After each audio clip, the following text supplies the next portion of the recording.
Hello प्यारे बच्चों, A be real classes पे आपका स्वागत है। मैं आज लेकर आया हूँ 10th क्लास के केमिस्ट्री के ऑब्जेक्टिव साइंस में। जो बच्चों साइंस की जो बुक है आपको पता होगा 3 पार्ट्स में बांटी बटी हुई है, जिसमें नंबर 1 केमिस्ट्री है। न्यू पैटर्न के अनुसार बच्चों 4 चैप्टर हैं। पहला चैप्टर है रासायनिक अभिक्रिया एवं समीकरण, दूसरा चैप्टर है अम्ल क्षार एवं लवण, तीसरा चैप्टर है बच्चों धातु और अधातु, और चौथा चैप्टर है बच्चों कार्बनिक यौगिक इट्स कंपाउंड, कार्बनिक यौगिक और उनके कंपाउंड। तो मेरे प्यारे बच्चों, मैं आज दूसरे चैप्टर के अम्ल और क्षार के ऑब्जेक्टिव आपके सामने लाया हूं। और प्यारे बच्चों, जो 20 ऑब्जेक्टिव हैं, इससे पहले वाले ऑब्जेक्टिव हैं, मेरी वीडियो पड़ी हुई है उसमें 20 तक, जो मेरे A be real classes channel पर है बच्चों अपलोड की कर दी गई है। वो पहले आप 1 से लेकर 20 तक ऑब्जेक्टिव क्लियर कर लें। उसके आगे की सीरीज आज आपके सामने है, मैं लाया हूँ 21 तारीख, सॉरी क्वेश्चन नंबर 21 है जो यहाँ से शुरू है, और 20 जो है वो फाइनली आपको मैंने उस वीडियो में बता रखा है। पहले मेरे channel A be real classes पे आप वो वीडियो अपलोड कर दी है और आप जाके देख लें। तो बच्चों, इसी के साथ हम आगे बढ़ते हैं। आज का हमारा नया क्वेश्चन है 21वां। एक जांच परखनली के लिए, कौन सा क्वेश्चन है बच्चों? 21वां क्वेश्चन है। 21वां क्वेश्चन है, एक जांच परखनली के लिए विलयन में एक लोहे की कील को डुबोया जाता है। इसमें बच्चों विलयन में एक लोहे की कील को क्या करा जाता है? डुबोया जाता है। आधे घंटे के बाद, कितने घंटे के बाद? आधे घंटे के बाद यह देखा गया कि विलयन का रंग परिवर्तित हो चुका है। उस जांच प्रणाली में विलयन कौन सा था? ये आपसे पूछा जा रहा है। उसमें ये बताओ कि विलयन कौन सा था। तो बच्चों तुम्हें मालूम है उसमें जो विलयन था वो कॉपर सल्फेट था। ऑप्शन आपका क्या है? बी था। इसे मैं आपको समझा दूं अच्छी तरीके से। बच्चे याद रखना, ये क्वेश्चन हमारे सिलेबस में एक वैद्युत रासायनिक श्रेणी है, उसमें से ये पूछा गया है। क्योंकि वैद्युत रासायनिक श्रेणी में जैसे मैं मानता हूँ एफ ई, कौन है बच्चों? एफ ई प्लस CuSO4, जब हम इसकी क्रिया कराते हैं तो ये बना देता है बच्चों FeSO4 और प्लस के Cu। मतलब आयरन कॉपर सल्फेट के विलयन से कॉपर को विस्थापित कर देता है, और जिससे उसका जो विलयन का जो रंग है वो परिवर्तित हो जाता है। तो जिससे हमारा जो ऑप्शन जो हो जाता है बच्चों वो कौन सा होगा? Option B is the right answer होगा। कौन सा होगा? बी इसका राइट आंसर होगा। अगला क्वेश्चन है, आगे चलते हैं बच्चों इसी के साथ। अगला क्वेश्चन है, उदासीन विलयन का पीएच मान क्या होगा? ये बच्चों तुम्हें मालूम है, आसान है। उदासीन कौन होते हैं बच्चों? पीएच स्केल में 7 से 7 का जिनका पीएच मान 7 होता है वो कौन होते हैं? अपने आप में उदासीन होते हैं। तो ये ऑप्शन आपका क्या हो जाएगा? Option B is the right answer हो जाएगा। ठीक है बच्चों, आगे बात करते हैं। अगला क्वेश्चन है आपका, साधारण नमक का रासायनिक सूत्र क्या है? तो साधारण नमक का जो रासायनिक सूत्र है वो आपका सभी बच्चे जानते हैं अच्छी तरीके से, वो है बच्चों NaCl। क्या है? NaCl। B is the right answer होगा। अगला क्वेश्चन है बच्चों 24। क्वेश्चन नंबर क्या है? क्वेश्चन नंबर है आपका 24। क्वेश्चन नंबर 24 में कह रहा है, निम्न में कौन दुर्बल अम्ल है? दुर्बल अम्ल का मतलब समझते हो बच्चों? जो वी वो वे विलयन जिन्हें जलीय विलयन में वियोजित करने पर वो पूर्णतः आयनित और वियोजित नहीं होते, वो कहलाते हैं हमारे कौन? वो कहलाते हैं दुर्बल अम्ल। तो बच्चों ऑप्शन आपका क्या दे रखा है? ऑप्शन है पहला है HCl, बच्चों ये प्रबल अम्ल है। HNO3 प्रबल अम्ल है। H2SO4 जो होते हैं बच्चों वो भी क्या है? एक प्रबल अम्ल है। ये तीनों के तीनों बच्चों प्रबल अम्ल है। और बच्चों याद रखना, इसी के साथ आपका जो ऑप्शन में है एसिटिक अम्ल, ये एक कैसा अम्ल है? ये है एक दुर्बल अम्ल है, वीक अम्ल है। तो बच्चों ऑप्शन आपका क्या होगा? सी होगा। ठीक है बच्चों, क्वेश्चन नंबर 24 का जो आंसर है वो क्या होगा आपका? सॉरी डी, क्या होगा? डी होगा। अब उसके बाद अगला क्वेश्चन है आपका, अम्ल का मान होता है 7 से कम, 7 से अधिक, 7 या 14। तो बच्चों याद रखना क्या होगा? आपको मैंने पहले ही बता रखा है, हमारे पास क्या होती है? पीएच स्केल होती है जो 7 से काउंटिंग की जाती है। 7 से कम जिनके नंबर होंगे जैसे 0, 1, 2, 3, 4, 5, 6, तो वो तो अम्ल होंगे, मतलब अम्लीयता का घटता क्रम, और इधर क्षारीयता का बढ़ता क्रम। 8, 9, 10, 11, 12, 13, 14 तक जाएंगे। तो 7 से जितने भी कम होंगे वो हमारे क्या होंगे? वो हमारे अम्ल होंगे। ऑप्शन इसका कौन सा जाएगा? राइट, बी ए। आप इसका क्या हो जाएगा बच्चों? राइट आंसर होगा। अगली बात कर रहे हैं बच्चों, निम्नांकित में कौन प्रबल अम्ल है?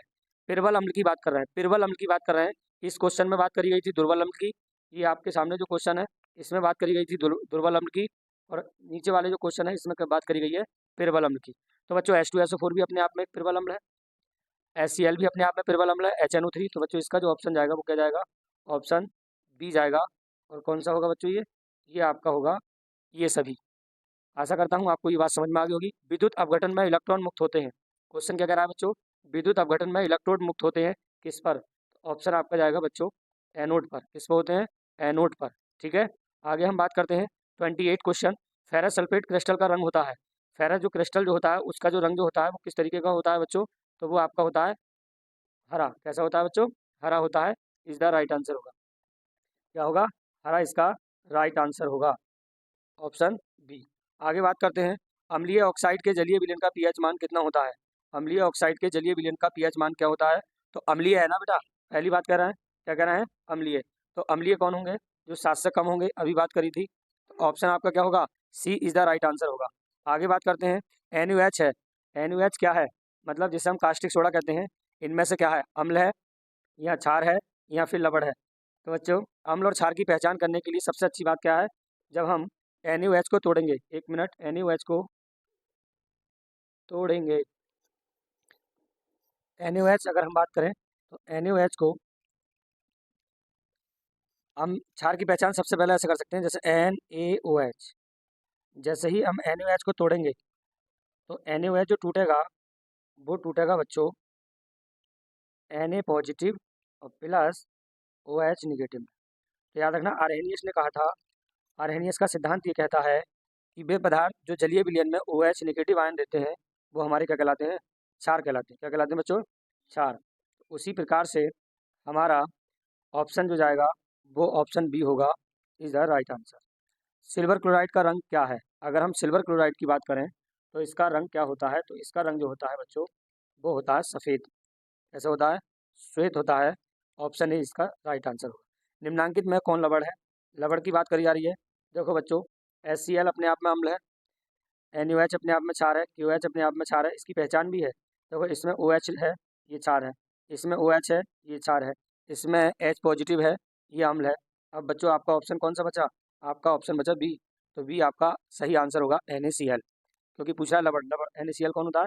लवण होता है। निम्न में से पीएच का कौन सा मान क्षारक विलयन का मान देता है? तो याद रखना इसमें से बच्चों बताओ। 2 अम्ल को दर्शाता है, 7 क्षार को उदासीन को दर्शाता है, 6 आपका किसको दर्शाता है? 6 आपको अम्ल को दर्शाता है। और अगर हम बात करें किसकी? डी, तो ऑप्शन आपका क्या होगा? ऑप्शन इसका डी राइट आंसर होगा, क्योंकि ये किसको दर्शाता है? ये दर्शाता है बच्चों किसे? ये दर्शाता है क्षार को। किसको दर्शाता है? क्षार को। तो आगे बात करेंगे। 33 क्वेश्चन बच्चों आपके क्लियर हो चुके हैं। जारी रखते हैं। 34वां क्वेश्चन कहता है बैंकिंग सोडे का अणु सूत्र क्या है? तो बच्चों बैंकिंग सोडा किसे कहते हैं? बैंकिंग सोडा पहला ऑप्शन है Na2CO3, CaCO3 और NaCO3। तो बच्चों ये आपका आंसर जो हो जाएगा वो क्या हो जाएगा? ये तो सोडियम कार्बोनेट है, ये कैल्शियम कार्बोनेट। आपका सी आपका आंसर हो जाएगा। इसे NaHCO3 कहते हैं। ये होता है बैंकिंग पाउडर का सूत्र। आगे हम बात करते हैं इसी में बच्चों सल्फ्यूरिक अम्ल का अणु सूत्र क्या है? बहुत ही ईजी है। H2H2O7 नहीं, H2SO4। बच्चों यही आपका क्या होगा? बी आंसर होगा राइट। ये बहुत ईजी क्वेश्चन है जो आप सभी बच्चे कर लेंगे। निम्न में से कौन आयनिक यौगिक है? आयनिक की बात कर रहा है, आयनिक यौगिक की बात कर रहा है बच्चों, तो ध्यान देंगे। Methane, CO2, ammonia. मेथेन है, यहाँ कार्बन डाइऑक्साइड है, या फिर अमोनिया है, या फिर कैल्शियम कार्बोनेट है। तो बच्चों ध्यान से देखें आप, अमोनिया को तोड़ेंगे क्या ये आयनिक होगा? नहीं होगा, क्योंकि बच्चों याद रखना वे यौगिक जिन्हें तोड़ने पर आयनों में टूट जाए। मेथेन नहीं टूटेगी। मगर हम कैल्शियम कार्बोनेट को अगर तोड़ें, कैल्शियम कार्बोनेट को अगर तोड़ें, सी कैल्शियम क्लोराइड को, तो CaCl2, तो ये टूटेगा Ca2 पॉजिटिव और प्लस के Cl निगेटिव में। तो बच्चों ये आयनों में वियोजित हो गया। हम ये कहते हैं आयनिक यौगिक। वे यौगिक जो जलीय विलयन में आयनों में वियोजित हो जाते हैं वो आयनिक यौगिक कहलाते हैं। तो ऑप्शन आपका कौन सा होगा? ऑप्शन सी इसका राइट आंसर होगा। ठीक है बच्चों, आगे बात करते हैं। 37वां क्वेश्चन है सोडियम कार्बोनेट के जलीय घोल में मेथाइल ऑरेंज का घोल मिलाने पर घोल का रंग परिवर्तित होकर कैसा हो जाता है? तो बच्चों याद रखना ये कैसा हो जाता है? ये आपका हरा हो जाता है। कैसा हो जाता है? हरा रंग का हो जाता है। इस बात को ध्यान रखना है। नीला तोता या जिसे तूतिया का रासायनिक सूत्र क्या है? नीला तोता या तूतिया का रासायनिक सूत्र क्या है? इसमें बच्चों पूछते हैं। तो CuSO4 into 7H2O, CuSO4 into 5H2O। तो और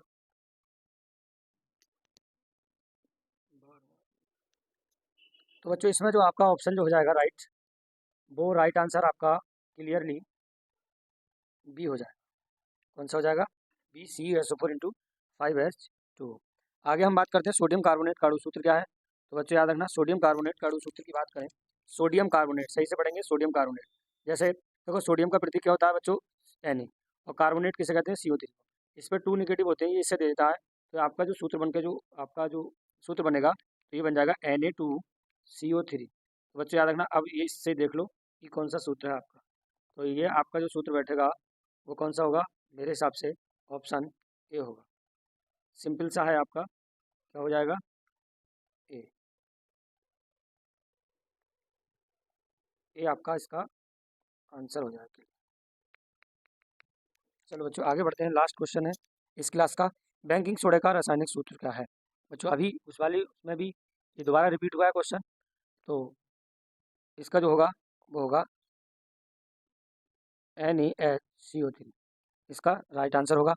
बने रहे बच्चों एवी रियल क्लासेस में मेरे चैनल पे, और मैं आपको ऐसे ही बच्चों इसी चैप्टर के मैंने 40 ऑब्जेक्टिव क्वेश्चन आपको प्रोवाइड करा दिए हैं। जिन्होंने वो दूसरी वीडियो नहीं देखी, पहली वाली इसी चैप्टर की आमले चार लबड़ की, तो बच्चों याद रखना मेरे चैनल एवी रियल क्लासेस पे पड़ी हुई है। और आशा करता हूँ ये सभी के सभी ऑब्जेक्टिव आपके समझ में आए होंगे, और आपकी बच्चों बोर्ड परीक्षा के लिए बहुत अति महत्वपूर्ण क्वेश्चन है, और आप इन्हें अच्छी तरीके से तैयार कर लें बच्चों। बहुत ही अच्छी तरीके से आप इन्हें अगर तैयार करेंगे तो ये आपको बहुत ही ज़्यादा बेनिफिट देने वाले हैं। आगे बच्चों इसी चैप्टर के मैं आगे अगली क्लास में बच्चों मैं कम से कम 20 क्वेश्चन और लाऊंगा, 60 क्वेश्चन आपके एक ही चैप्टर से, तो बच्चों याद रखना। और टोटल आपके जो इसमें से जो आने हैं वो खाली केमिस्ट्री में 7 क्वेश्चन आने हैं। तो बच्चों अगर मैं हर एक चैप्टर के 60 अगर आपको ऑब्जेक्टिव दूंगा तो पहले चैप्टर के 60 हो जाएंगे, दूसरे के 60, तीसरे के 60, 4 के, तो बच्चों याद रखना 6 चौक 24, 240 ऑब्जेक्टिव के साथ जब आप जाओगे तो बच्चों याद रखना 240 में से आपको 7 नहीं मिल पाएंगे, बिल्कुल आराम से मिलेंगे बच्चों। तो बने रहे मेरे चैनल पर एवी रियल क्लासेस पे, आपका स्वागत है। और बच्चों अगर वीडियो आपको अच्छी लगी हो तो लाइक करें, सब्सक्राइब करें और अपने दोस्तों को बच्चों शेयर करें। ठीक है, जय हिंद, जय भारत।